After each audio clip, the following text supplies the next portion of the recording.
الحمد لله رب العالمين والصلاة والسلام على رسول الأنبياء المرسلين أما بعد وأعوذ بالله من الشيطان الرجيم بسم الله الرحمن الرحيم اللهم ربنا آتنا في الدنيا حسنة وفي الآخرة حسنة وقنا عذاب النار اللهم رب اجعلني مقيم الصلاة ومن ذريتي ربنا وتقبل دعاء ربنا اغفر لي ولوالدي وللمؤمنين يوم يقوم الحساب اللهم يا حي يا قيوم برحمتك استغيث اللهم نسألك العفو والعافية في الدنيا والآخرة اللهم يا حي يا قيوم برحمتك استغيث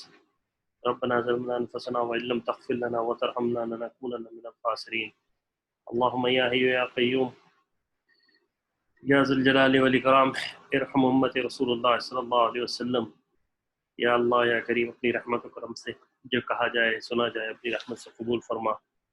اور یا اللہ یا کریم یا رحیم اپنی رحمت سے عافیت و کرم کا معاملہ فرما، اور یا اللہ یا کریم یا عظیم ذات اپنی رحمت سے جو کام ہم نے شروع کیا ہے اپنی رحمت و محض اپنے فضل سے اس کو مکمل فرما، اس کی غلطیوں کو معاف فرما. الحمدللہ اللہ تعالیٰ کے فضل و کرم سے، اللہ تعالیٰ کی عطا سے ہم اس منزل کو یہاں تک پہنچے تھے کہ رسول اللہ صلی اللہ علیہ وسلم مکے کے اندر جو ہے وہ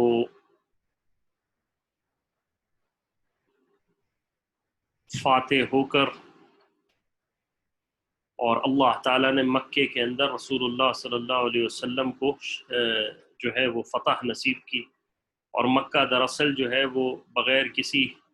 جنگ کے جو ہے وہ فتح ہو گیا. ایک احتمال یہ ہو سکتا ہے کہ مسلمانوں کی سیدنا خالد بن ولید رضی اللہ عنہ کی جو جھڑپ ہوئی تھی اس کے اندر کچھ قتال ہوا تھا، لیکن دراصل مکہ کا فتح ہونا مجموعی طور پر جو ہے وہ کوئی جنگ نہیں تھی. ایک چھوٹی سی ٹولی تھی دشمن کی جو کہ کھڑی ہوئی تھی، اور انہوں نے یہ فیصلہ کیا تھا کہ ہم رسول اللہ صلی اللہ علیہ وسلم کو مکے میں آنے نہیں دیں گے. اس کے بعد سیدنا خالد بن جب انہوں نے پہلے حملہ کیا مسلمانوں پر، تو پھر مسلمانوں نے اس کے خلاف سیدنا خالد بن ولید رضی اللہ عنہ نے مسلمانوں نے حملہ کیا اور ان کو پسپا کیا. تو دراصل مکہ جو ہے، مکہ میں دراصل حقیقت جس لڑائی کو ہم لڑائی کہتے ہیں یا غزوہ جس کو ہم کہتے ہیں، وہ اس طرح کی ایک نوعیت پیش نہ آ سکی. اور ہم یہاں تک پہنچے تھے کہ اللہ کے رسول علیہ الصلوۃ والسلام نے مکے کے اندر آ کر سب سے پہلے ام ہانی کے گھر میں آپ نے غسل کیا. پھر آپ صلی اللہ علیہ وسلم سے پوچھا گیا کہ آپ علیہ الصلوۃ والسلام کہاں خیمہ لگائیں گے اپنا. آپ نے کہا میں وہیں لگاؤں گا جہاں میرے بنو مطلب کو قریش نے میرے ساتھ سوشل بائیکاٹ کیا تھا، یعنی شعیب ابی طالب نے. اس کے بعد رسول اللہ صلی اللہ علیہ وسلم، روایت میں آتا ہے ابو بکر کے ہمراہ جو ہے وہ مکہ میں آئے، آپ نے طواف کیا، اور طواف کے بعد آپ علیہ الصلوۃ والسلام مختلف ایونٹس آپ علیہ الصلوۃ والسلام نے کے سامنے ہوئے. اور یہ حسن اتفاقی کہہ لیں محض اللہ تعالیٰ کا کہ آج ہم 40ویں سیشن پہ ہیں، اور رسول اللہ صلی اللہ علیہ وسلم پر جو ہے وہ مکہ کا آج فتح ہونے کا، جو فتح مکہ جس کو آپ فتح اعظم بھی کہتے ہیں، اس کو تاریخ میں وہ 40 سال رسول اللہ صلی اللہ علیہ وسلم کی نبوت بھی، پہلی وحی رسول اللہ صلی اللہ علیہ وسلم کی 40ویں سال ہی آئی تھی. تو یہ کوئی حسن اتفاق ہے. آج جب میں پڑھ رہا تھا تو ایک دم ذہن میں آئی یہ بات کہ یہ بھی آج اللہ تعالیٰ کی طرف سے ایک حسن اتفاق ہے کہ 40ویں سیشن کے اوپر ہی فتح مکہ کی جو ڈیٹیل ہیں وہ کہیں جا کے ختم ہو رہی ہیں.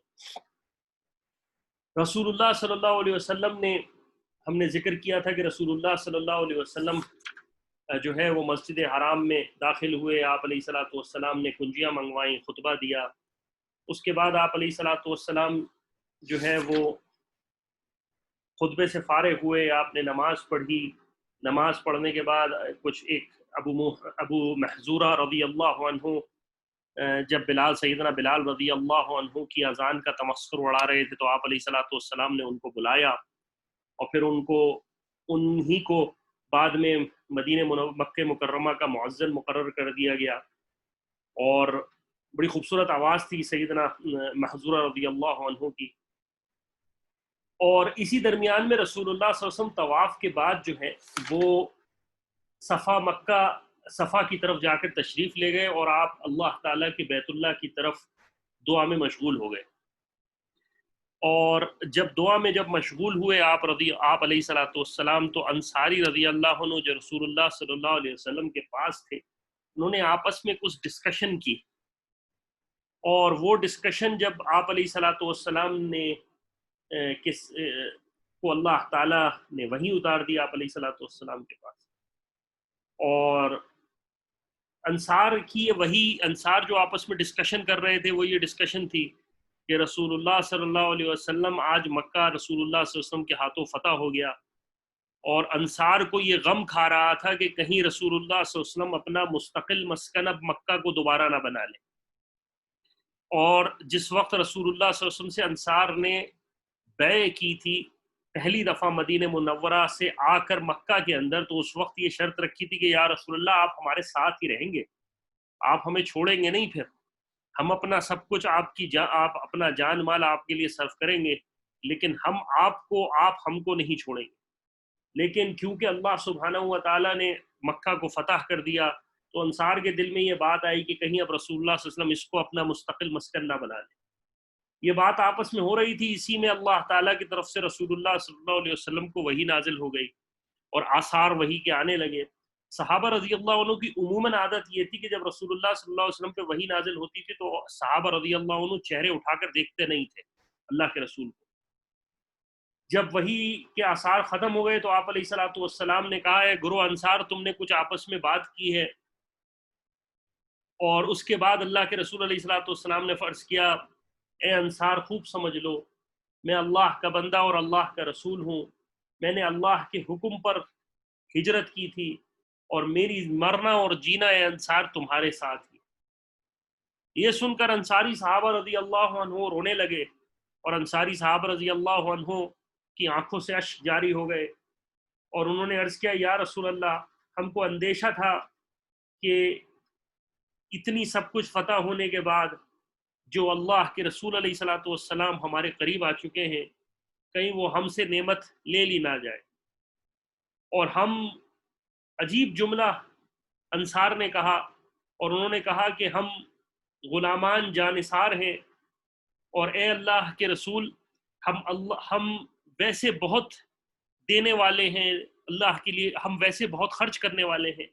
لیکن اے اللہ کے رسول، اے اللہ کے حبیب، ہم آپ کے معاملے میں بہت بخیل ہیں۔ یعنی آپ ہمارے ساتھ اب مدینہ منورہ آ گئے تھے، اب ہم آپ کو کسی سے شیئر نہیں کرنا، یعنی اب ہم نہیں چاہتے کہ مدینہ منورہ سے آپ ہمیں چھوڑ کے چلے جائیں۔ تو انصار نے کہا ہم اللہ اور اس کے رسول کے معاملے میں انتہا سے زیادہ بخیل ہیں۔ یعنی بخیل کا مطلب یہ نہیں کہ کوئی کنجوس ہونا، مطلب یہ کہ رسول اللہ صلی اللہ علیہ وسلم اور اللہ سے محبت اتنی ہے کہ اللہ کے رسول ہم آپ کا ساتھ نہیں چھوڑ سکتے، یہ گوارا نہیں کر سکتے، ہم آپ جو کچھ چاہے ہم سے آپ لے لیجئے، جو کچھ چاہے آپ ہم سے قربانی لے لیجئے، لیکن اس قربانی کا ہمارے آگے تقاضا مت رکھیے گا کہ آپ ہم سے جدا ہو جائیں۔ تو آپ علیہ الصلوۃ والسلام نے فرمایا اللہ اور اس کا رسول تم کو معذور اور سچا سمجھتے ہیں، یعنی اللہ کے رسول علیہ الصلوۃ والسلام نے یہ بات فرمائی کہ بے شک تم اپنے آپ کو جو بخیل کہہ رہے ہو، تم اس معاملے میں معذور ہو، تمہارے دل اور قلب مجھ سے جڑے ہوئے ہیں، تمہاری چاہت رسول اللہ صلی اللہ علیہ وسلم کی چاہت ہے، تمہاری محبت رسول اللہ صلی اللہ علیہ وسلم کی محبت ہے، تمہارا جینا رسول اللہ صلی اللہ علیہ وسلم کا جینا ہے، اور تم اپنے اس بات میں تم جھوٹے نہیں ہو، تم بے عینی بالکل حق پر ہو۔ جب رسول اللہ صلی اللہ علیہ وسلم نے انصار سے یہ بات فرما لی تو انصار کو اور کیا چاہیے تھا۔ اسی لیے علماء نے لکھا ہے کہ انصار بہت زیادہ عقل مند لوگ تھے، کہ جب مدینہ منورہ مکہ مکرمہ سے اللہ کے رسول علیہ الصلوۃ والسلام سے بیع کی تھی تو ان سے یہ بیع کی تھی کہ اللہ کے رسول علیہ الصلوۃ والسلام آپ ہمارا ساتھ نہیں چھوڑیں گے، اور یہی وجہ ہے کہ اللہ کے رسول علیہ الصلوۃ والسلام نے فرمایا روز محشر سب سے پہلے جس کی شفاعت میں کروں گا وہ مدینے والوں کی، مکے والوں کی، اس کے بعد تو اور اللہ کے رسول علیہ الصلوۃ والسلام کی ایک حدیث میں آپ علیہ الصلوۃ والسلام نے غالباً اگر مجھے یاد پڑتا ہے تو معرف الحدیث میں یہ حدیث نقل ہے کہ تم میں سے جو شخص استطاعت رکھ سکے، یعنی کوشش کر سکے، اس کے لیے ہو سکے کہ وہ اپنا آخری وقت مدینہ منورہ میں گزار لے، یعنی مدینہ منورہ میں آ کر مرے، تو اس کو چاہیے کہ مدینہ منورہ میں مرے، کیونکہ میں سب سے پہلے مدینہ منورہ والوں کی شفاعت فرماؤں گا۔ تو انصار اس معاملے میں اب سب سے آگے نکل گئے، اور انصار تھے بھی رضی اللہ عنہ اجمعین، وہ اس قابل تھے، اس وقت میں انہوں نے رسول اللہ صلی اللہ علیہ وسلم کا ساتھ دیا تھا جب رسول اللہ علیہ الصلوۃ والسلام کو ان کے اپنوں نے چھوڑ دیا تھا۔ اس کے بعد رسول اللہ صلی اللہ علیہ وسلم صفا پر بیٹھ گئے، اور آپ علیہ الصلوۃ والسلام نے بیع شروع کر دی، اور بیع شروع کر دی۔ آپ علیہ الصلوۃ والسلام کے پاس جو مرد اور عورتیں آنا شروع ہو گئیں۔ رسول اللہ صلی اللہ علیہ وسلم مردوں سے بیعت لیتے اللہ اور اس کے رسول کی اطاعت کرنے پر، اور ایک روایت میں کہ اللہ کے رسول علیہ الصلوۃ والسلام جہاد کے اوپر بھی بیعت لیتے کہ تم اللہ اور اس کے رسول کے لیے جہاد پر کرو گے۔ تو اسلام پر تو بیعت لیتے، لیکن ساتھ ساتھ اس بات پر بھی بیعت لیتے۔ جب مسلمانوں کی عام بیع، مردوں کی مسلمان آتے اور رسول اللہ صلی اللہ علیہ وسلم کے ہاتھ پر بیعت کر رہے تھے، اس کے ساتھ ساتھ عورتیں بھی آنا شروع ہوئیں، اور آپ علیہ الصلوۃ والسلام کے سے بیع کرنا چاہا۔ آپ علیہ الصلوۃ والسلام کی رسول اللہ صلی اللہ علیہ وسلم نے کبھی عورتوں سے ہاتھ ملا کر بیعت نہیں کی۔ بعض روایت میں آتا ہے رسول اللہ صلی اللہ علیہ وسلم چادر کا ایک حصہ پکڑ لیتے تھے اور دوسرا حصہ عورتوں کی طرف بھجوا دیتے تھے، اور ان سے اس طرح بیع ہو جاتی تھی۔ بعض روایت میں ہے کہ آپ علیہ الصلوۃ والسلام ایک پیالہ منگوا لیتے تھے اور اس پیالے کے اندر پانی ڈال دیتے تھے، اور یہ کہتے تھے کہ تم اس پانی کے اندر بھی اپنا ہاتھ ڈال دو تاکہ نبوت سے جو تعلق ہے تمہارا جڑ جائے نبی سے، لیکن آپ علیہ الصلوۃ والسلام نے کسی نامحرم کو اپنا ہاتھ نہیں لگایا۔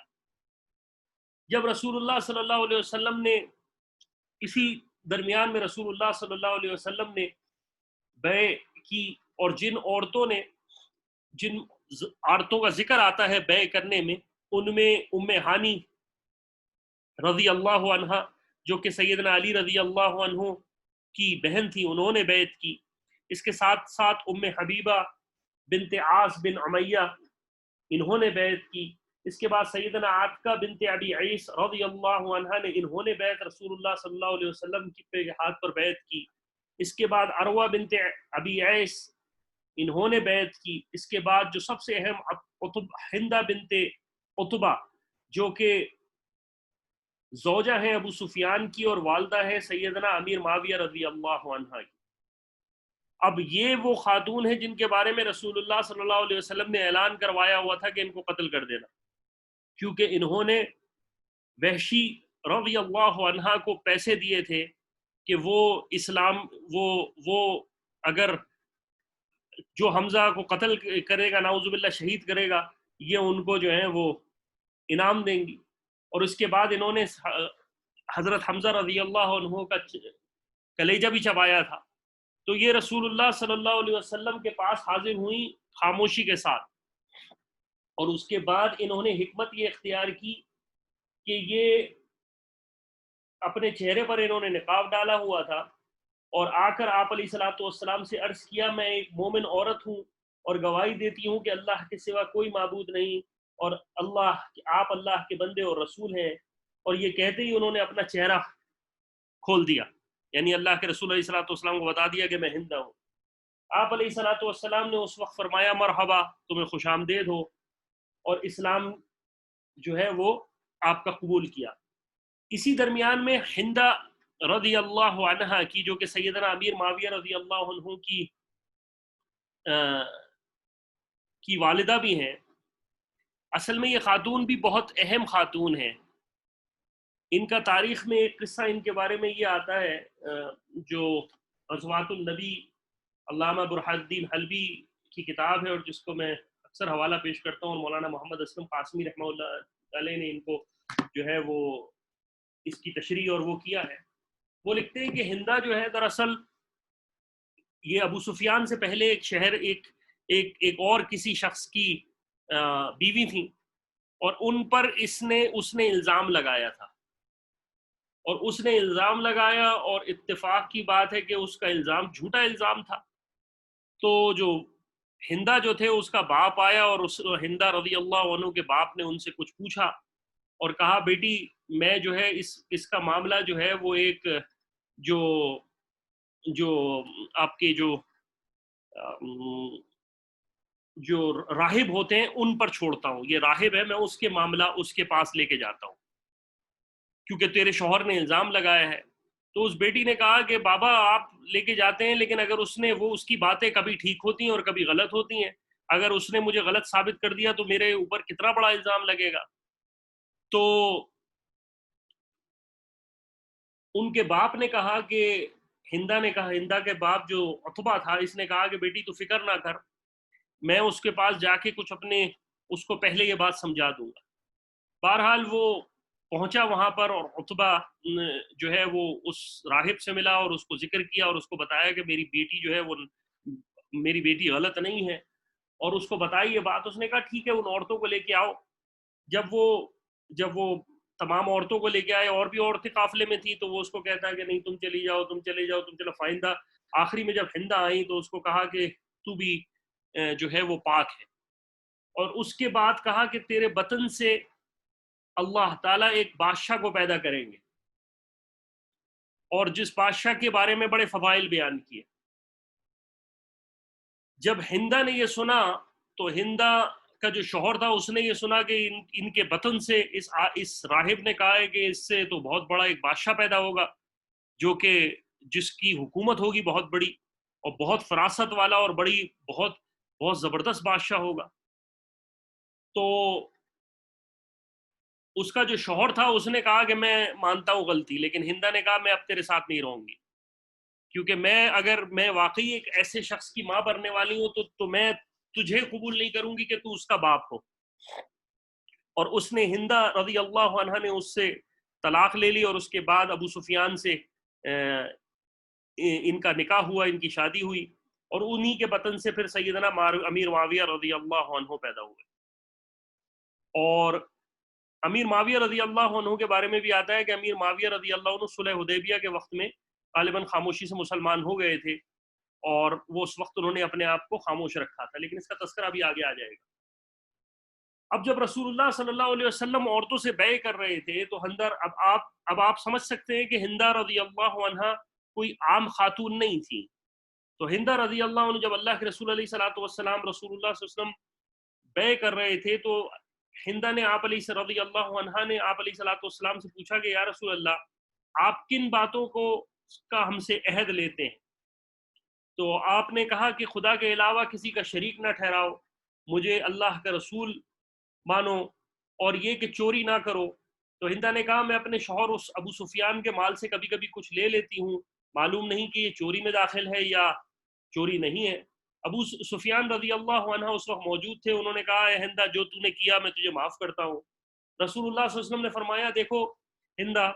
بقدر ضرورت اور بقدر کفایت شوہر کے مال سے اتنا لے سکتی ہو کہ تیری کفالت اور تیرے بچوں کی کفالت کے لیے کافی ہو، یعنی اگر اتنا مال لے لو تو کوئی نہیں۔ اس کے بعد اس نے پوچھا یا رسول اللہ، اور کس بات پر آپ بیع کرنا چاہتے ہیں؟ تو آپ نے فرمایا ایک عورت زنا نہ کرے۔ تو اللہ کے رسول علیہ الصلوۃ والسلام سے ہندا نے کہا کہ کیا اے اللہ کے رسول، شریف عورت زنا کر سکتی ہے؟ یعنی آپ سوچیں زور جاہلیت میں بھی ان کے لیے یہ کتنی عیب والی چیز تھی کہ انہوں نے کہا شریف عورت کیا زنا کر سکتی ہے؟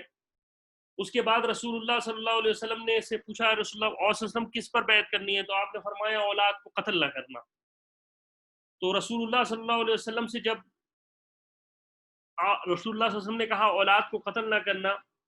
تو ہندا نے کہا کہ ہم نے تو ان کو بچپن میں پالا تھا، آپ نے ان کو جنگ بدر میں مار ڈالا،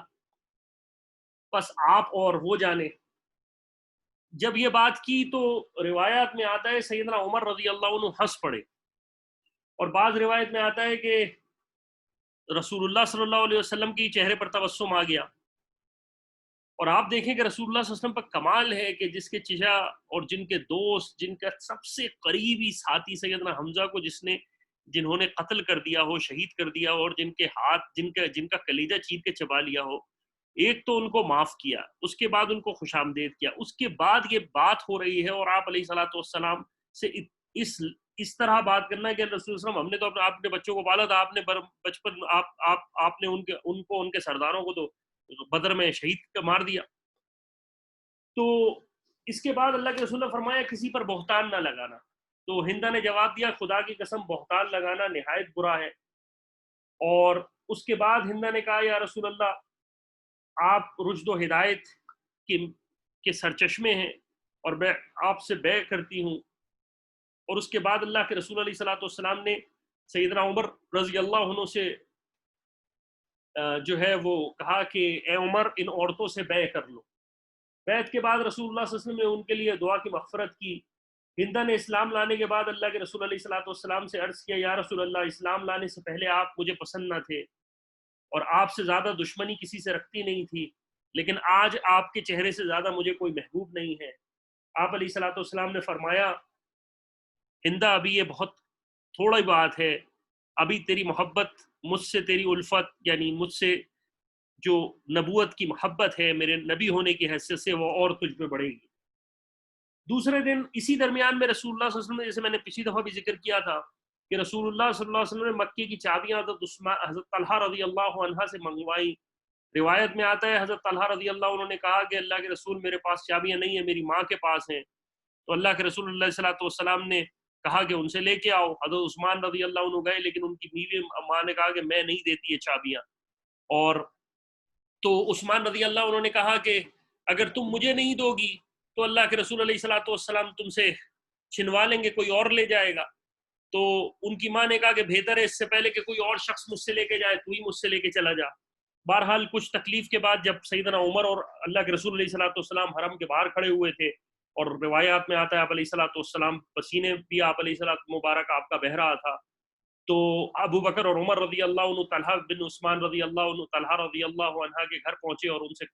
گزارش کی، اس وقت آواز دی کہ کہاں ہو تم. بہرحال وہ چابیاں لے کے آئے، کیونکہ چابیاں یہ چابیاں حرم کی چابیاں کوئی آسان نہیں تھا. ان چابیوں کا مطلب یہ ہے کہ یہ چابیاں ان کے پاس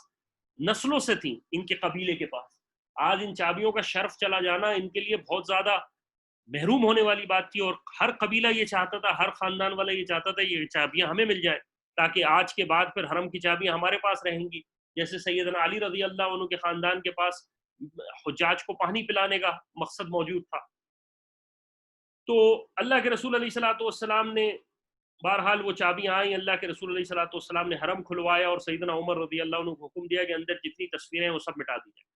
ایک روایت میں آتا ہے کہ حضرت عمر رضی اللہ عنہ نے 2-3 تصویریں چھوڑ دیں جو کہ سیدنا ابراہیم علیہ الصلوۃ والسلام کی ہے، اسماعیل علیہ الصلوۃ والسلام کی تھی. جب اللہ کے رسول علیہ الصلوۃ والسلام داخل ہوئے تو اللہ کے رسول صلی اللہ علیہ وسلم نے حکم دیا ان کو بھی مٹایا جائے، اور ان کو بھی مٹایا گیا. اس کے بعد اللہ کے رسول علیہ الصلوۃ والسلام نے حضرت طلحہ کو چابی واپس کر دی، اور یہ شیبی خاندان تھا، اور ان کو واپس کر دی اور ان کو کہا کہ کوئی ظالم ہی ہوگا جو ان سے چابیاں لے گا، اور آج تک حرم کی چابیاں اسی قبیلے کے پاس ہیں. دوسرے دن آپ علیہ الصلوۃ والسلام کو خبر ملی فتح مکہ کے دوسرے دن کہ ایک خزائی قبیلے کا جو شخص ہے اس نے ایک مشرک کو مار ڈالا. تو اللہ کے رسول علیہ الصلوۃ والسلام نے صحابہ کو جمع کیا اور صفا پر کھڑے ہو کر خطبہ دیا، اور اس خطبے میں کہا کہ اللہ تعالیٰ نے، بے شک اللہ نے جس روز آسمان اور زمین کو پیدا کیا اسی دن حرم کو محترم پیدا کیا، اور قیامت تک حرم محترم ہی رہے گا. اور اللہ کے رسول علیہ الصلوۃ والسلام نے فرمایا یہاں قتل نہ پہلے جائز تھا اور نہ قتل بعد میں جائز ہے، صرف اللہ تعالیٰ نے قتال کی اجازت مجھے ایک وقت کے لیے دی تھی. اس کے بعد آپ علیہ الصلوۃ والسلام نے خزائی قبیلے کے لوگوں کو بلایا اور کہا کہ خزائی قبیلے یہ یاد رکھو، خزا کے گروہ، آپ علیہ الصلوۃ والسلام نے ان سے مخاطب ہو کے کہا کہ قتل سے اپنے ہاتھ کو اٹھاؤ، تم نے ایک شخص کو مار ڈالا ہے جس کی دیت میں خود دوں گا. آپ علیہ الصلوۃ والسلام نے فرمایا اس کی دیت میں خود دوں گا. آج کے بعد جو کس کو قتل کرے گا تو مقتول کے گھر والوں کو 2 باتوں میں سے ایک بات کا اختیار ہوگا، یا تو خون کے بدلے قاتل کا خون کر لیں یا مقتول کو دیت دے دیں. اس کے بعد رسول اللہ صلی اللہ علیہ وسلم نے 100 اونٹ اس شخص کی دیت دلوائی جس کو خزائی نے، جو خزائی قبیلے کا ایک شخص تھا، اس نے قتل کر دیا تھا ایک مشرک کو. یعنی حرم کے اندر جو وقت آپ علیہ الصلوۃ والسلام نے متعین کیا تھا، اور آپ نے بنی خزاعہ کو حکم دیا تھا کہ جاؤ تمہارے پاس عصر تک کا وقت ہے، جو کرنا ہے کر لو، جو تم نے بدنہ اپنا لینا ہے، لیکن اس کے بعد پھر حکم نہیں تھا، کیونکہ مکہ کے اندر آپ علیہ الصلوۃ والسلام کو ایک خاص وقت تک کے لیے اجازت دی گئی تھی. اس کے بعد رسول اللہ صلی اللہ علیہ وسلم کے پاس مہاجرین آئے اور انہوں نے کہا یا رسول اللہ ہم تو اللہ کے دین کی وجہ سے یہاں سے ہجرت کر کے چلے گئے تھے، اور ہمارے جو مکانات ہیں وہ قریش کے لوگوں نے قبضہ کر لیے اور کسی نے آگے بیچ بھی دیے۔ اور ایک روایت میں آتا ہے کہ ایک صحابی ابو احمد بن جہش کر کے یہ اٹھے اور انہوں نے اپنی واپسی کا مطالبہ کیا کہ یا رسول اللہ، ہجرت کے بعد 400 دینار کا میرا جو مکان تھا وہ فروخت کر لیا گیا تھا۔ آپ علیہ الصلوۃ والسلام نے ان کو بلایا اور اس کے بعد ابو احمد جو تھے وہ خاموش ہو گئے۔ تو جب پوچھا گیا کہ رسول اللہ صلی اللہ علیہ وسلم نے کیا کہا، تو انہوں نے کہا رسول اللہ صلی اللہ علیہ وسلم نے کہا تھا کہ تو صبر کر لے، اس کے معاوضے میں جنت میں تجھے ایک مکان دوں گا۔ میں نے عرض کیا میں رسول اللہ صلی اللہ علیہ وسلم میں صبر کروں گا۔ اس کے علاوہ اور بھی مہاجرین آئے اللہ کے رسول علیہ الصلوۃ والسلام کے پاس، لیکن آپ علیہ الصلوۃ والسلام نے فرمایا تمہارا جو مال اللہ کی راہ میں جا چکا ہے اس کی واپسی میں پسند نہیں کرتا۔ یعنی اب اس مال کو جو تم نے ہجرت کے لیے اپنے گھر بار مال و دولت زمینیں چھوڑی تھیں وہ اب اللہ کے لیے چھوڑ چکے ہو، اس کی واپسی اب رہنے دو، اللہ تعالیٰ تمہیں جو ہے وہ انشاءاللہ اس کے بدلے میں تمہیں جنت میں عطا کریں گے۔ اس کے بعد آپ علیہ الصلوۃ والسلام نے مکے کے اندر اعلان کروا دیا، اور اعلان یہ کروایا کہ تمام لوگوں کو عام معافی ہے، اور جنہوں نے آپ علیہ الصلوۃ والسلام پہ ظلم کیے، آپ علیہ الصلوۃ والسلام پر آپ کے خلاف تدبیریں استعمال کی، ان سب کو، لیکن قرآن کی ایک آیت نازل ہوئی کچھ خاص لوگوں کے لیے، اور اس کے بارے میں سورہ احزاب کے اندر ہے، یہ ملعون جہاں کہیں پائے جائیں پکڑے جائیں اور خوب قتل کیے جائیں، جیسا کہ گزشتہ مفسدین کے بارے میں اللہ کی سنت ہے، اور اللہ کے آئین اور عادات میں کوئی تغیر و تبدیل نہیں نہ پاؤ گے۔ یعنی اللہ تعالیٰ کی طرف سے حکم آ گیا کہ عام معافی تمام کے لیے تو ہو گئی، لیکن کچھ لوگوں کو معاف نہ کیا جائے گا، اور اللہ کے رسول علیہ الصلوۃ والسلام نے اعلان کروا دیا کہ اگر یہ لوگ کہیں بھی ملیں اور حتیٰ کہ یہ بیت اللہ کا غلاف بھی پکڑ لے تو ان کو قتل کر دیا جائے، کیونکہ ان میں سے اکثر لوگ وہ تھے جو رسول اللہ صلی اللہ علیہ وسلم کی شان کے اندر بہت زیادہ لغو باتیں کرتے تھے۔ ایک تو دشمنی تھی، اس کے ساتھ ساتھ آپ علیہ الصلوۃ والسلام کو زبان سے برا کہتے تھے، اور آج بھی ایسے لوگ آپ کو مل جائیں گے جو کہ کفر کے اندر، اور پتہ نہیں کیسے کیسے لوگ ہیں جو کہ رسول اللہ صلی اللہ علیہ وسلم کی ذات اپنی دنیاوی فائدوں کے لیے انہوں نے نعوذ باللہ رسول اللہ صلی اللہ علیہ وسلم کی ذات کے بارے میں برے الفاظ کہیں۔ اور امت مسلمہ میں ایک دفعہ نہیں کئی دفعہ ایسا ہو چکا ہے، صحابہ کی ہم پوری تاریخ پڑھتے آ رہے ہیں کہ جہاں انہوں نے بندوں کے گردنیں تک اتار دی رسول اللہ صلی اللہ علیہ وسلم کو برا کے اوپر، زبان ہلانے کے اوپر۔ اسی طرح کا ایک واقعہ خلیفہ ہارون رشید کے زمانے میں بھی ہوا تھا، تو اس امام مالک سے اس نے مسئلہ پوچھا تھا کہ اگر کوئی شخص رسول اللہ صلی اللہ علیہ وسلم کے بارے میں کوئی ذات کے بارے میں کوئی برا کہے تو آپ کا فتویٰ کیا ہے؟ تو امام مالک نے کیا کہا تھا، اس امت کی زندگی کا کوئی فائدہ ہے کہ جب جس کے پیغمبر کو گالیاں دی جائیں؟ یعنی ایسی امت کا فائدہ کیا ہے کہ جس کے نبی کو اس کے سامنے، اس امت کے سامنے گالیاں دی جائیں، نعوذ باللہ نعوذ باللہ ثم نعوذ باللہ، اور وہ امت موجود رہے۔ شیخ الاسلام ابن تیمیہ رحمہ اللہ علیہ کے زمانے میں ایک نصرانی نے رسول اللہ صلی اللہ علیہ وسلم کی شان میں گستاخی کی تھی، اور جب امام صاحب کو پتہ چلا تو آپ نے 600 صفحے پر ایک ضخیم کتاب لکھی ہے جس کا نام ہے الصارم المسلول علی شاتم الرسول، اس کا نام ہے، جس میں وہ تمام کی تمام قرآنی آیات، احادیث، اجماع اور صحابہ تابعین اور خلفائے راشدین کہ وہ تمام عقلی نقلی دلائل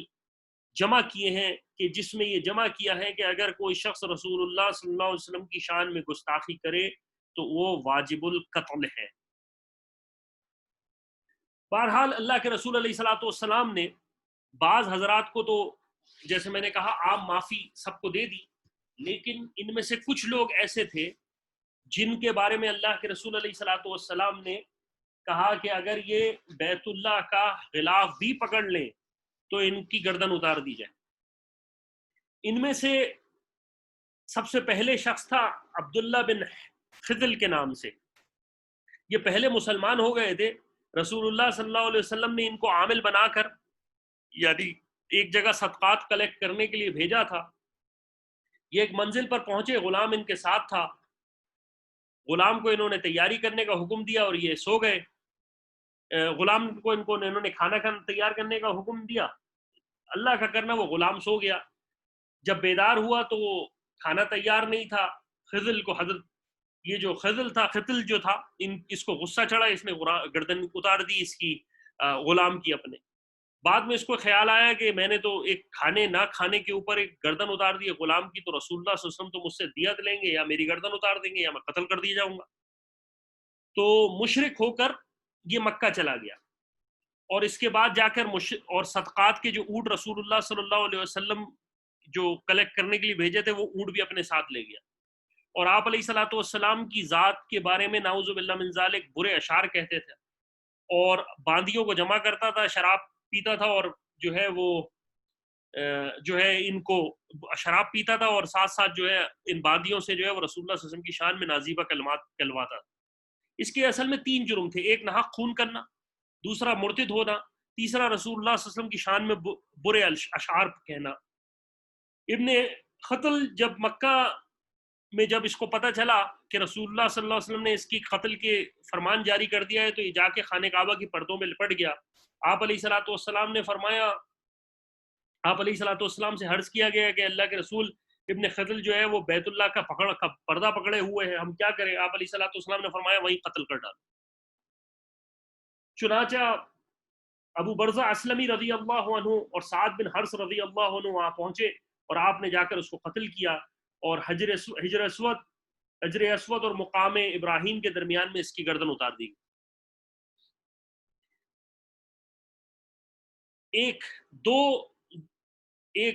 دو عورتیں تھیں جن کا نام، اس کے علاوہ 2 عورتیں تھیں جن کا نام تھا فرطنہ اور قریبہ. یہ دونوں بھی ابن خطل کی لونڈیاں تھیں. شب و روز رسول اللہ، جیسے میں نے پہلے کہا تھا، یہ جو شخص تھا ابن خطل، یہ رسول اللہ صلی اللہ علیہ وسلم کی شان میں لونڈیوں سے جو ہے وہ برے اشعار کہلواتا تھا. یہ بھی رسول اللہ صلی اللہ علیہ وسلم کی شان میں، یہ وہی 2 لونڈیاں تھیں جو رسول اللہ صلی اللہ علیہ وسلم کی شان میں جو ہے وہ غلط کلمات کہتی تھیں. مشرکین مکہ کی مجلسیں لگتی تھیں، یہ شراب کی محفلیں لگتی تھیں، یہ اشعار پڑھتی تھیں اور گانے بجاتی تھیں. ان میں سے ایک کی گردن مار دی گئی، اور ایک کے بارے میں ہے کہ ایک نے آ کر امن کی درخواست کی اور وہ بعد میں مسلمان ہو گئی، تو اس کو معاف کر دیا گیا. ایک جن کے دوسرے ایک اور سارا کے نام سے، یہ بنو مطلب کی باندی تھی، اور یہ بھی رسول اللہ صلی اللہ علیہ وسلم کی شان میں برے الفاظ کہتی تھی. اگر آپ کو یاد ہو، حاطب ابن بلتا رضی اللہ عنہ نے فتح مکہ سے پہلے خط جو ہے وہ رسول اللہ صلی اللہ علیہ وسلم کے بارے میں کہ رسول اللہ فتح مکہ حرم کی طرف آ رہے ہیں، مکہ کی طرف آ رہے ہیں، وہ خط بھیجا ایک عورت کے نام. یہ عورت پہلے رسول اللہ صلی اللہ علیہ وسلم کے پاس آئی، رسول اللہ سے کہا کہ اب مکے والے سب مر گئے، اب تو میرے پاس گانے بجاتی تھی. آپ علیہ الصلوۃ والسلام نے فرمایا تو یہاں پہ کیوں آئی ہے؟ اس نے فرمایا یا رسول اللہ گزارا نہیں ہوتا. بہرحال رسول اللہ صلی اللہ علیہ وسلم نے اس پر ترس کھایا، وہ مسلمان ہو گئی تھی سامنے سے، ترس کھایا، اور رسول اللہ صلی اللہ علیہ وسلم نے اس کو کچھ صدقات، کچھ مال دیا اور کچھ سامان دیا، وہ لے کر جا رہی تھی، اور ساتھ ساتھ حاطب ابن بلتا کا جو ہے وہ خط بھی لے گئی، جس کو درمیان میں پھر سیدنا علی رضی اللہ عنہ نے روک لیا تھا. اس کے بارے میں حکم جاری کیا تھا. تو روایت میں ہے، بعض روایت میں ہے کہ جو ہے دوبارہ اس کا اسلام قبول کر لیا گیا، اور سیدنا عمر رضی اللہ عنہ کے زمانے تک زندہ رہی. بعض روایت کہتے ہیں کہ جی اس کو بھی قتل کر دیا گیا. ایک اور شخص تھا، یہ شاعر تھا جس کا نام تھا حورث بن نقید. یہ رسول اللہ صلی اللہ علیہ وسلم کی شان میں نازیبہ الفاظ کہتا تھا. دیکھیں رسول اللہ صلی اللہ، آپ یہاں پر دیکھیں گے کہ جنہوں نے رسول اللہ صلی اللہ علیہ وسلم کی زبان سے جو برے الفاظ کہے ہیں، ان سب کا کیا حال ہو رہا ہے. جنگیں رسول اللہ صلی اللہ علیہ وسلم سے لڑی، آپ صلی اللہ علیہ وسلم کے چچا کو شہید کر دیا، آپ علیہ الصلوۃ والسلام کے چچا کا کلیجہ، لیکن آپ علیہ الصلوۃ والسلام نے معاف کر دیا. لیکن زبان سے جو الفاظ کیے ہیں، اس شخص کے بارے میں بھی رسول اللہ صلی اللہ علیہ وسلم نے حکم دیا، اور سیدنا علی رضی اللہ عنہ نے اس کو قتل کر دیا. اس کے بعد ایک شخص تھا مقیز بن سبابہ کے نام سے، یہ پہلے مسلمان ہو گیا تھا، لیکن جب ایک غزوہ ذی القرد کے موقع پر ایک انصاری نے اس کے بھائی ہشام کو دشمنی میں غلطی سے اس کو قتل کر دیا تھا. آپ علیہ الصلوۃ والسلام نے مطلب ایک انصاری صحابی نے جنگ کے اندر جو ہے غلطی سے قتل ہو گیا اس کا بھائی. آپ علیہ الصلوۃ والسلام نے اس کو دیت بھی دلا دی، لیکن اس نے دیت لینے کے بعد بھی انصاری کو قتل کیا اور مکہ مرتد ہو کے چلا گیا. فتح مکہ کے دن آپ علیہ الصلوۃ والسلام نے اس کے خون کو جائز کہا کہ آپ علیہ الصلوۃ والسلام نے کہا اس کو بھی قتل کر دیا جائے، اور بعد میں اس کو بھی قتل کر دیا گیا. اس کے علاوہ ایک شخص تھا عبداللہ بن سعد بن ابی سرحہ، یہ آپ علیہ الصلوۃ والسلام کی وحی لکھتا تھا. اور اللہ کا کرنا ایسا ہوا، یہ وہی لکھتے تھے، اور اللہ کا کرنا ایسا ہوا کہ یہ مرتد ہو کر کفار سے جا ملے. اور یہ سیدنا عثمان رضی اللہ عنہ کے دودھ شریک بھائی تھے. فتح مکہ کے دن یہ چھپتے پھر رہے تھے، رسول اللہ صلی اللہ علیہ وسلم نے ان کے احکامات جاری کیے تھے کہ جہاں ملے ان کی گردن اتار دو. حضرت عثمان رضی اللہ عنہ کی خدمت میں آیا اور فرمایا عثمان تم اللہ کے رسول سے گزارش کرو، تم اللہ کے رسول علیہ الصلوۃ والسلام تمہاری بات نہیں منع کریں گے. وہ اللہ کے رسول علیہ الصلوۃ والسلام حضرت عثمان رضی اللہ عنہ کے کو ساتھ حضرت عثمان لے کے گئے اور فرمایا یا رسول اللہ عبداللہ سے دوبارہ اسلام پر بیعت کر لیں. اللہ کے رسول علیہ الصلوۃ والسلام نے سکوت اختیار کیا. حضرت عثمان رضی اللہ عنہ نے کئی دفعہ اللہ کے رسول علیہ الصلوۃ والسلام سے اصرار کیا. بہرحال اللہ کے رسول علیہ الصلوۃ والسلام نے ان کی جان قبول فرما لی اور اسلام قبول فرما لیا. جب جان بخشی ہو گئی تو اللہ کے رسول علیہ الصلوۃ والسلام نے صحابہ سے پوچھا تم میں سے کوئی سمجھدار نہیں تھا؟ جب میں خاموش تھا تو اتر کے اس کی گردن اتار دیتے، اٹھ کے قتل کر دیتا. اللہ کے رسول علیہ الصلوۃ والسلام سے صحابہ نے کہا یا رسول اللہ آپ ہمیں اشارہ ہی کر دیتے. تو اللہ کے رسول علیہ الصلوۃ والسلام نے فرمایا نبی کے لیے جائز نہیں ہے اشارہ کرنا. بہرحال عبداللہ بن ابی سرحہ رضی اللہ عنہ نہایت سچے اس سے اسلام لے کے آئے. یعنی ان کا پہلا اسلام لینے کے بعد جب انہوں نے مرتد ہوئے، اس کے بعد جب رسول اللہ صلی اللہ علیہ وسلم پر ایمان لے کے آئے تو صدق دل سے ایمان لے کے آئے. اور حضرت عمر رضی اللہ عنہ اور حضرت عثمان رضی اللہ عنہ کے زمانے میں خلافت مصر کے حاکم اور والی رہے. حضرت عثمان رضی اللہ عنہ کے زمانے میں افریقہ کا فتح، جو افریقہ فتح ہوا وہ بھی انہی کی وجہ سے ہوا. تو اللہ تعالیٰ نے ان کو،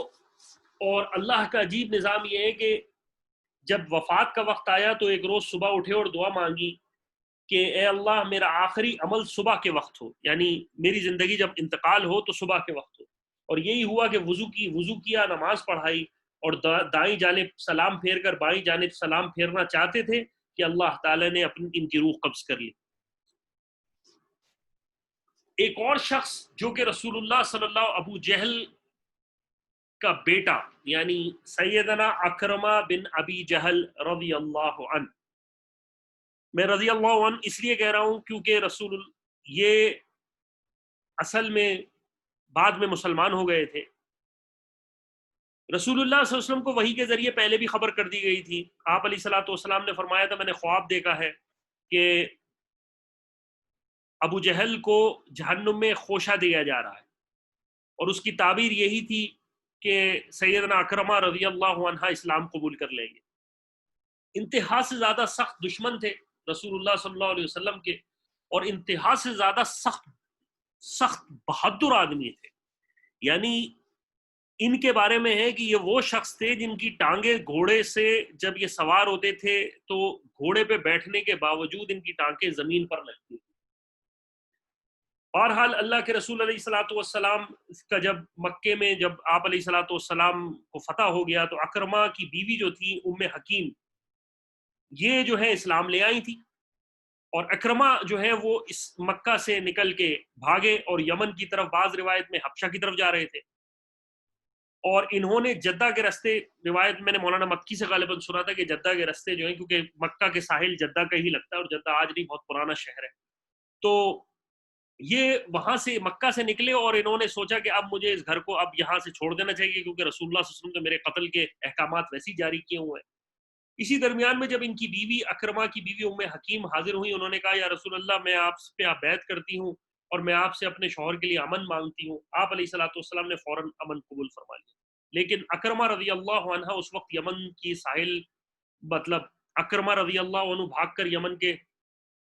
کر یمن جانے کے لیے کشتی میں سوار ہو گئے. اچھا، ادھر سے ان کی بیوی جو تھی اکرمہ کی بیوی، جب انہوں نے ام حکیم ان کو جب پتہ چلا تو انہوں نے اپنا غلام لیا اور رستے سے پیچھے بھاگی. رستے میں جب پیچھے گئیں تو اکیلی عورت غلام ساتھ تھا، تو غلام کا دماغ جو ہے وہ پھر گیا. یعنی وہ جو ہے وہ کسی اور شیطانی کام کے اندر اس کو دماغ چلنے لگا. بہرحال اکرمہ رضی اللہ عنہ کی بیوی ام حکیم رضی اللہ عنہ نے کسی طرح سے اس کو اس وقت سنبھالا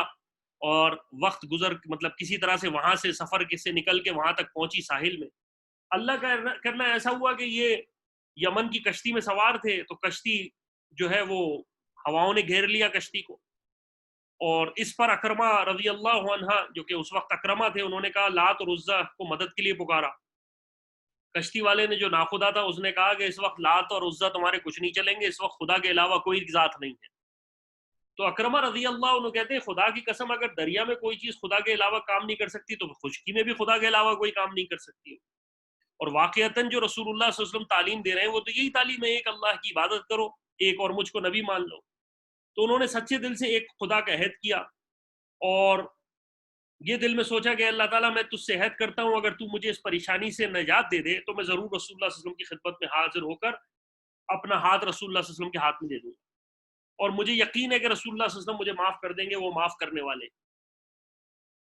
ادھر اکرمہ کی بیوی ساحل پر پہنچی، ادھر سے وہ کشتی واپس ساحل پر لگ گئی۔ اکرمہ رضی اللہ عنہ کی بیوی نے کہا کہ دیکھو رسول اللہ صلی اللہ علیہ وسلم نے تمہاری معافی کا اعلان کر دیا ہے، اور ساتھ ساتھ یہ بھی بتایا، جہاں تک میں نے کتابوں میں نہیں دیکھا لیکن میں نے کہیں کسی شیخ سے سنا ضرور ہے کہ اس غلام کے بارے میں بتایا کہ اس غلام نے میرے ساتھ یہ حرکت کرنے کی کوشش کی ہے، بہرحال میں اس کو کسی طرح سے لے آئی ہوں اپنی عزت بچا کے۔ تو اکرمہ نے پہلے تو اس کو صاف کیا، اس کے بعد رسول اللہ صلی اللہ علیہ وسلم کی خوشخبری اکرمہ نے فرمائی کہ اللہ کے رسول علیہ الصلوۃ والسلام نے تمہاری عام اس کا معافی کا اعلان کیا ہے۔ اسی درمیان میں اکرمہ جب سفر میں تھا، وہ آپ رسول اللہ صلی اللہ علیہ وسلم کی طرف آ رہا تھا، تو اس کا دل چاہا کہ اپنی بیوی سے ایک ملاقات کر لی جائے۔ تو ام حکیم نے کہا کہ اے ظالم ابھی تک تو مسلمان ہے، تو پاک نہیں ہے، تو ایک کافر سے ایک مسلمان عورت جو ہے وہ مل نہیں سکتی۔ اکرمہ نے کہا یہ تو کوئی بڑی زبردست چیز ہے ایمان میں آنا جو تجھے اس چیز سے روک دیا، یعنی میں تیرے ساتھ ساری زندگی ساتھ رہا ہوں، میں تیری محبت تیرے ساتھ ایک وقت گزارا ہے، اور اسلام پہ آنے کے بعد تو ایسی تبدیل ہوئی، یہ تم ایسی تبدیل ہو گئی کہ تم ایک شوہر اور بیوی والا معاملہ بھی تم میرے ساتھ نہیں کرنا چاہتی ہو، کہتی ہو تو ناپاک ہے۔ اسی درمیان میں رسول اللہ صلی اللہ علیہ وسلم نے اعلان کروا دیا اگر اکرمہ آئے تو اس کو کوئی اس کے باپ کے نام سے مخاطب نہ کرے، یعنی ان کے باپ کا تانا نہ دے کہ تم ابو جہل کے باپ کے ہشام کے جو ہے وہ بیٹے ہو اور تم سد یہ ہو آپ علیہ الصلوۃ، وہ ایک اللہ کے رسول علیہ الصلوۃ والسلام کے سامنے بہرحال حضرت اکرمہ رضی اللہ عنہ پہنچے، آپ علیہ الصلوۃ والسلام کے سامنے کھڑے ہو گئے، اور بیوی ساتھ تھی، وہ نقاب ڈالے ہوئے تھے، ایک طرف کھڑی ہو گئی اور عرض کیا یا رسول اللہ یہ میری بیوی حاضر ہے، اس نے مجھے خبر دی ہے کہ آپ نے مجھے امان دیا ہے۔ آپ علیہ الصلوۃ والسلام نے فرمایا اکرمہ تجھے امان ہے۔ اکرمہ نے کہا آپ علیہ الصلوۃ والسلام مجھے کس طرف بلاتے ہیں؟ آپ علیہ الصلوۃ والسلام نے فرمایا اس امر کی طرف کہ اللہ کے سوا کوئی معبود نہیں اور میں اللہ کا رسول ہوں، نماز قائم کرو، زکوٰۃ کر دو، اور آپ علیہ الصلوۃ والسلام نے تلقین کی۔ اکرمہ رضی اللہ عنہ نے کہا بے شک آپ نے خیر اور مستحسن ہیں، اور آپ نے ایک نیک دعوت کی طرف بلاتے ہیں، یا رسول اللہ اس دعوت حق سے بیشتر آپ ہم میں سب سے زیادہ سچے اور نیک تھے۔ اور اس کے بعد کہا کلمہ شہادت پڑھا، اور اس کے بعد کہا میں اللہ کو اور تمام حاضرین کو گواہ بناتا ہوں کہ میں مسلمان اور مجاہد اور مہاجر ہوں، اور یا رسول اللہ آپ سے میری یہ درخواست ہے کہ آپ میرے لیے استغفار کریں۔ آپ علیہ الصلوۃ والسلام نے اکرمہ رضی اللہ عنہ کے لیے استغفار کی۔ اس کے بعد اکرمہ رضی اللہ عنہ نے عرض کیا یا رسول اللہ قسم ہے اس اللہ کی، خداوند تعالیٰ کی، جو خرچ میں نے خدا کی راہ سے روکنے کے لیے کیا ہے اب اس کی راہ میں بلانے کے لیے اس سے دگنا خرچ کروں گا، اور جس قدر میرے پاس مال ہے اس کو اللہ کی راہ میں لگاؤں گا۔ چنانچہ حضرت اکرمہ رضی اللہ عنہ بڑے مجاہدوں میں سے رہے، اللہ تعالیٰ نے ان کو بڑے مجاہدین میں ان کا شمار کیا۔ صدیق اکبر نے جب مجاہدین کے لیے مرتدین کے لیے جنہوں نے اسلام سے نکل گئے تھے ان کے لیے جہاد کے لیے لشکر روانہ کیا تو سیدنا اکرمہ رضی اللہ عنہ ساتھ تھے۔ آپ علیہ الصلوۃ والسلام کی بیع کے بعد ساری زندگی آپ علیہ الصلوۃ والسلام کی دین کے لیے اور جہاد کے لیے گزار دی، اور صدیق اکبر ہی کے زمانے میں ایک جنگ کے اندر آپ علیہ الصلوۃ والسلام کے یہ صحابی سیدنا اکرمہ رضی اللہ عنہ شہید ہوئے۔ جب شہید ہوئے تو ان کے جسم کو دیکھا گیا تو تقریباً 70 جگہ زخم سے زیادہ زخم تھے تلواروں اور تیر کے رضی اللہ عنہ۔ تو اللہ کے رسول علیہ الصلوۃ والسلام نے ان کو بھی معاف فرما دیا۔ اس کے ساتھ ساتھ ایک اور شخص تھا، یہ بھی مسلمانوں کو بہت تکلیفیں پہنچاتا تھا، اس کا نام تھا حبار بن اسود، اور یہ وہ شخص تھا جس نے آپ علیہ الصلوۃ والسلام کی صاحبزادی حضرت زینب رضی اللہ عنہ جب ہجرت کر کے مدینہ جا رہی تھی تو ان کو بیچ میں روکا تھا اور ایک نیزہ مارا تھا جس سے وہ گر گئی تھی اور ان کا حمل جو ہے وہ ضائع ہو گیا تھا، ان کی پریگننسی جو ہے وہ ضائع ہو گئی تھی اور اسی بیماری میں ان کا انتقال ہوا تھا۔ یہ آپ علیہ الصلوۃ والسلام کے پاس حاضر ہو کر کھڑے ہو گئے۔ آپ علیہ الصلوۃ والسلام سے صحابہ نے عرض کیا یا رسول اللہ یہ حبار بن اسود آیا ہے۔ آپ علیہ الصلوۃ والسلام نے فرمایا میں نے دیکھ لیا۔ حاضرین میں سے ایک شخص نے حبار کی طرف اٹھنے کا قصد کیا کہ اٹھیں اور قتل کر دیں۔ آپ علیہ الصلوۃ والسلام نے کہا بیٹھ جاؤ۔ اس کے بعد حبار بن اسود نے کھڑے ہو کر عرض کیا سلام ہو آپ پر، آپ اللہ کے نبی ہیں، اور اسلام کو قبول کیا۔ اس کے ساتھ ساتھ وحشی رضی اللہ عنہ جنہوں نے سیدنا حمزہ رضی اللہ عنہ کو بھی شہید کیا تھا، ان کے بارے میں بھی یہ بھاگ کر طائف چلے گئے تھے، اور یہ بھاگ کر طائف چلے گئے تھے کیونکہ ان کا بھی قتل کا ان کا وہ تھا، لیکن انہوں نے بعد میں مدینہ منورہ جب رسول اللہ صلی اللہ علیہ وسلم آ گئے تو انہوں نے مدینہ منورہ میں آ کر اسلام کو قبول کیا۔ آپ علیہ الصلوۃ والسلام نے ان کو معافی دی۔ سیدنا بس ان کے ساتھ یہ تھا کہ اللہ کے رسول علیہ الصلوۃ والسلام نے ان کو کہتے تھے کہ سامنے مت آؤ میرے، کیونکہ مجھے اپنے چچا کی یاد آتی ہے، اور محبت کا ایک عنصر اپنی جگہ ہوتا ہے۔ اس کے ساتھ ایک شخص تھا کعب بن زہیر کر کے، یہ بھی مشہور شاعر تھا، یہ بھی رسول اللہ صلی اللہ علیہ وسلم کی شان میں اشعار کہتا تھا۔ حاکم کہتے ہیں کہ یہ بھی انہی لوگوں میں سے تھا جن کا خون آپ علیہ الصلوۃ والسلام نے کہا تھا کہ اس پر حلال ہے اس کو کاٹنا۔ یہ مکہ سے بھاگ گیا، بعد میں آ کر مدینہ منورہ میں اسلام قبول کیا۔ ایک شخص تھا حارث بن تلاتل کے نام سے، اس کو سیدنا علی اس کے بارے میں بھی یہی فتویٰ تھا رسول اللہ صلی اللہ علیہ وسلم کا کہ اس کو قتل کر دیا جائے، تو اس کو قتل کر دیا گیا۔ عبداللہ بن زبعری یہ بڑے شاعر تھا، یہ بھی رسول اللہ صلی اللہ علیہ وسلم کی شان میں جو ہے وہ برے اشعار کہتا تھا۔ سعید بن مسیب رضی اللہ عنہ فرماتے رسول اللہ صلی اللہ علیہ وسلم نے فتح مکہ کے دن ابن زبعری کا قتل کا حکم دیا۔ یہ بھاگ کر نجران چلے گئے، لیکن بعد میں آ کر اسلام کو قبول کیا، اور اس میں بعد میں آ کر رسول اللہ صلی اللہ علیہ وسلم کی شان میں انہوں نے اشعار بھی پڑھے۔ یہ وہ تمام، ان میں سے ایک شخص اور بھی ہے حبیرہ بن ابی وحب، یہ بھی رسول اللہ صلی اللہ علیہ وسلم کی شان میں جو ہے وہ اشعار کہتا تھا، لیکن یہ بھاگ کے نجران چلا گیا تھا اور نجران میں ہی یہ کفر پہ مرا۔ اس کے ساتھ ساتھ وہ بڑے لوگ جنہوں نے رسول اللہ صلی اللہ علیہ وسلم کے سامنے اسلام قبول کیا، یعنی وہ لیڈرز جنہوں نے رسول اللہ صلی اللہ علیہ وسلم کے سامنے اسلام کو قبول کر لیا، ان میں سب سے بڑے اہم ابو بکر صدیق رضی اللہ عنہ کے والد ابی قحافہ ہیں۔ جب رسول اللہ صلی اللہ علیہ وسلم نے ابی قحافہ کو دیکھا کہ رسول اللہ صلی اللہ علیہ وسلم اپنے بوڑھے باپ کو لے کے آ رہے ہیں، تو آپ علیہ الصلوۃ والسلام نے فرمایا ابو بکر تو نے اس بوڑھے کو گھر سے رہنے دیتے، میں خود آ جاتا۔ تو ابو بکر صدیق نے رضی اللہ عنہ نے عرض کیا یا رسول اللہ بجائے اس کے کہ آپ چل کر میرے باپ کے پاس جائیں، بہتر یہی ہے کہ میرا باپ خود آپ کے پاس آئے، کہ پیاسا خود چل کر آتا ہے۔ آپ علیہ الصلوۃ والسلام نے ابو قحافہ کے سینے پر دست مبارک پھیرا، اسلام کی تلقین کی۔ ابو قحافہ کا حال یہ تھا کہ بڑھاپے کی وجہ سے چہرہ پورا سر سفید ہو چکا تھا، اور اس کے بعد آپ علیہ الصلوۃ والسلام نے خود ابو قحافہ کو یہ بھی تلقین فرمائی کہ وہ خضاب لگا سکتے ہیں لیکن کالا خضاب نہ لگائیں۔ اور رسول اللہ صلی اللہ علیہ وسلم کے صحابیوں میں یعنی صرف اور صرف ابو بکر صدیق رضی اللہ عنہ کو یہ شرف حاصل ہے کہ 4 نسلیں ایک ساتھ رسول اللہ صلی اللہ علیہ وسلم کو دیکھا بھی اور ایمان کے ساتھ بھی رہی۔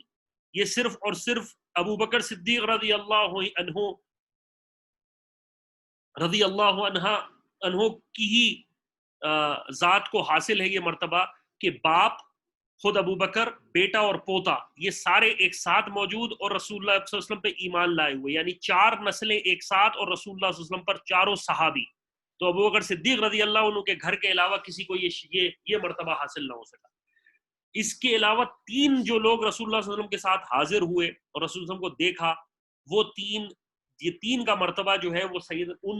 ان کے باپ دادا، اصل میں امام شافعی کے باپ دادا اور جو ہے وہ ہیں جنہوں نے، اور جو ہے امام شافعی رضی اللہ رحمہ اللہ علیہ کی خاندان والے، جو کہ 3 وہ ہیں نسلیں جنہوں نے رسول اللہ صلی اللہ علیہ وسلم کو دیکھا اور رسول اللہ صلی اللہ علیہ وسلم کی صحابیت پائی۔ اس کے ساتھ ساتھ صفوان بن امیہ یہ جو تھا وہ رسول اللہ، یہ بھی قریش کا بڑے سرداروں میں سے تھا، یہ فتح مکہ کے دن جدہ بھاگ کر چلا گیا تھا۔ ان کے چچا زاد بھائی عمیر بن وہاب نے بارگاہ رسول اللہ صلی اللہ علیہ وسلم کے حاضر ہو کر صفوان بن امیہ کے لیے امن مانگا۔ آپ علیہ الصلوۃ والسلام نے فرمایا اس کو امن ہے. انہوں نے کہا یا رسول اللہ کوئی نشانی دے دیجیے. آپ علیہ الصلوۃ والسلام نے اپنی امامہ اتار کر دے دیا کہ جاؤ جا کے یہ لے جاؤ. عمیر جا کر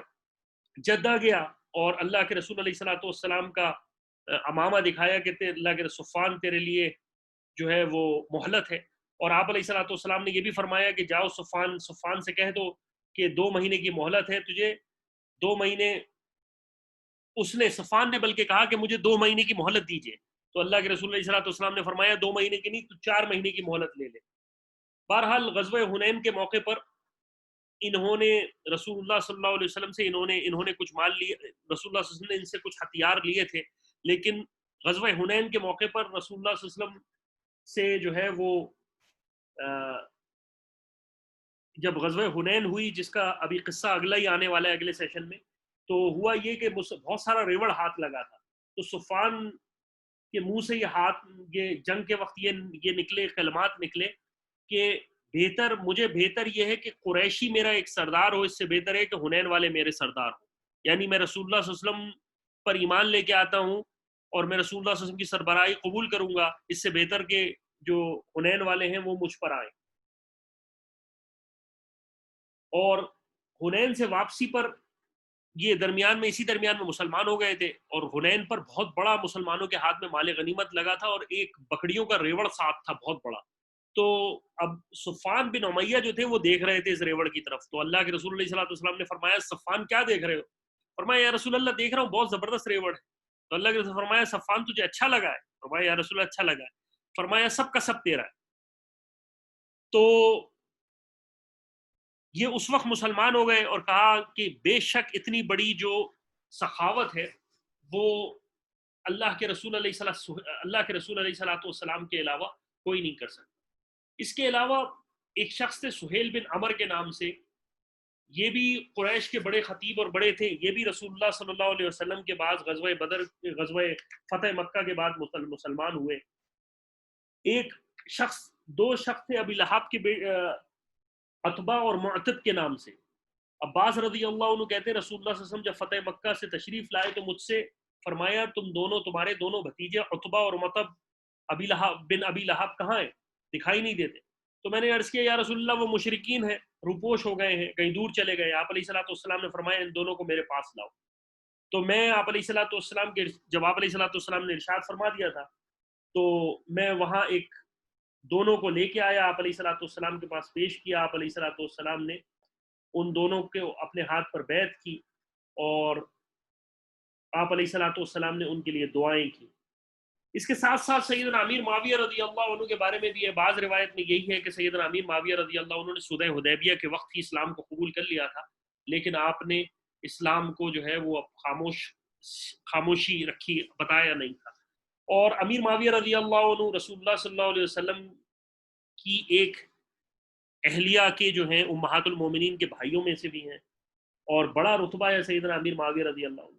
اس کے بعد رسول اللہ صلی اللہ علیہ وسلم 15 دن تک جو ہے وہ مکہ میں رہے. اس درمیان میں آپ علیہ الصلوۃ والسلام نے حرم میں جتنے بت تھے سب توڑوا دیے. بعض روایت میں آتا ہے کہ سیدنا علی رضی اللہ عنہ کو ایک رات لے کے گئے اللہ کے رسول, اور حرم کے پاس جو حرم کی چھت پر جو بت تھے آپ نے فرمایا علی جھک جا, اور علی رضی اللہ عنہ کے آپ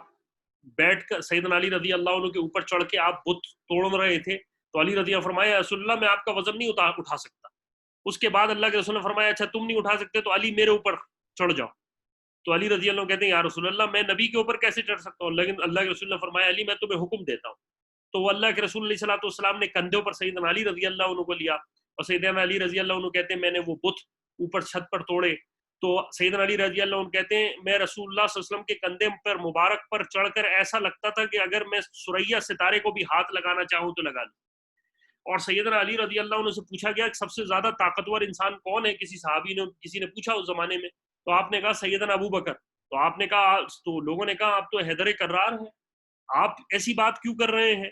تو سیدنا علی رضی اللہ عنہ نے اسی دن کا حوالہ دیا تھا کہ فتح مکہ کے اوپر میں رسول اللہ صلی اللہ علیہ وسلم نے مجھے اپنے اوپر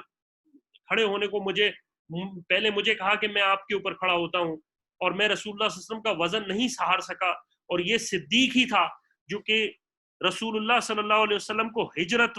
کے دن اپنے کندھے پر لے کر غار حرا میں چڑھا تھا، تو یہ وا صدیق علیہ السلام رضی اللہ عنہ، یہ صدیق اکبر کی ہی ذات ہے جو طاقتور تھی کہ جو نبوت کے بوجھ کو لے کر اتنے اونچے پہاڑ پر چڑھی تھی، تو سب سے طاقتور سیدنا علی رضی اللہ عنہ،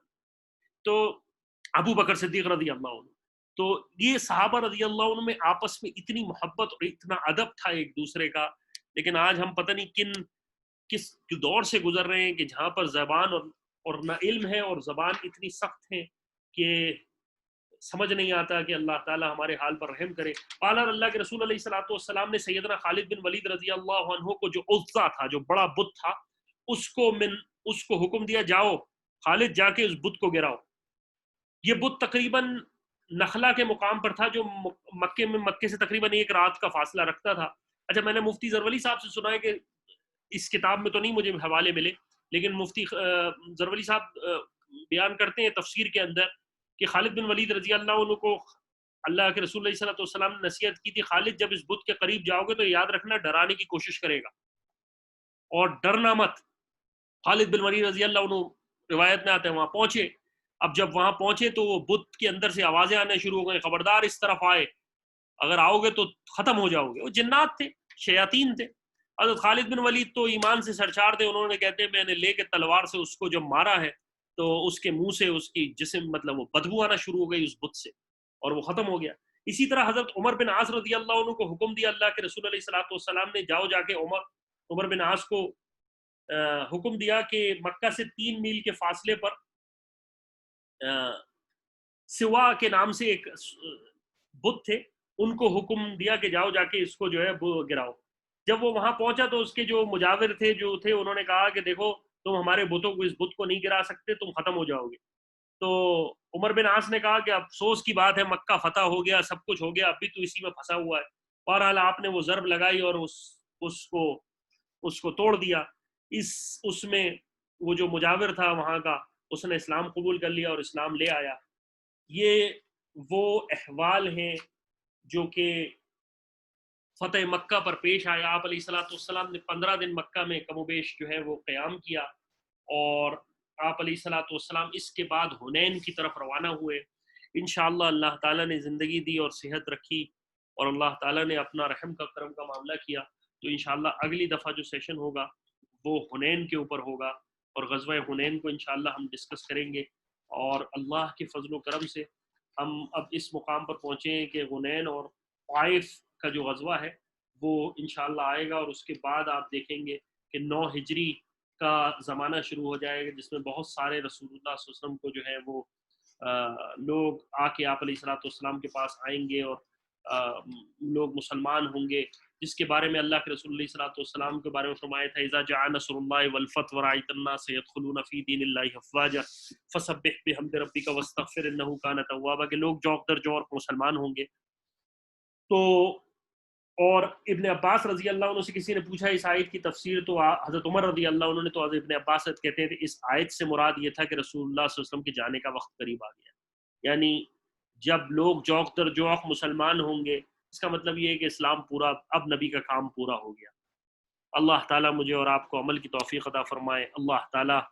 ہمیں اس وبا سے دوری نصیب فرمائے. اللہ تعالیٰ خاتمہ ایمان پر فرمائے. جو بیمار ہیں ان کو شفا نصیب فرمائے، جو پریشان حال ہیں ان کی پریشانیاں دور فرمائے، جو کسی جگہ مقروض ہیں ان کے قرض کو ان کا قرض دور فرمائے، جو بچیاں شادی جن کی نہیں ہو رہی ان کی شادیاں خیر و عافیت کے ساتھ ان کے رشتے فرمائے، جو کسی بھی پریشانی میں سب کے ساتھ رحم و کرم کا معاملہ فرمائے. اور اللہ تعالیٰ ہمارے لیے بھی رحم کا معاملہ فرمائے. اس پورے کہیں غلطی ہو گئی ہو تو اللہ درگزر فرمائے، اور آپ تمام حضرات بھی اللہ تعالیٰ آپ کا سننا قبول فرمائے. اللہ تعالیٰ آپ کو جزائے خیر دے، اور رسول اللہ صلی اللہ علیہ وسلم کی سیرت کو ہم اپنے سینوں میں لے کے چلیں، اور اللہ تعالیٰ اس کو پھیلانے کی توفیق نصیب فرمائے. فاللہ خیر حافظ ورحم الراحمین، وصلی اللہ تعالیٰ علی خیر خلقہ محمد وعلی آلہ وصحبہ اجمعین برحمتک یا ارحم الراحمین.